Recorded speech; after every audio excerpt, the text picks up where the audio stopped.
urine output can offer key insights into a critical patient's status, but traditional solutions can make urine extraction complicated and even painful. Closed systems designed to minimize the entry of pathogens into the patient may lack proper ventilation. This allows the occurrence of negative pressure, which can cause suction trauma to the patient and produce bladder lesions. This situation can be exacerbated when caregivers manipulate the catheter to remove urine from dependent loops that may have formed.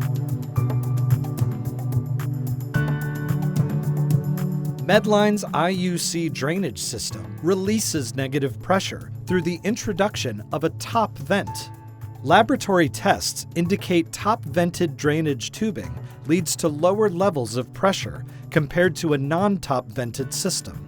That means fewer suction events and fewer bladder lesions. And, critically, tests indicate that the design of the vent prevents bacteria from easily passing into the system. The Medline system also drains dependent loops faster than the competition's non-ventilated system.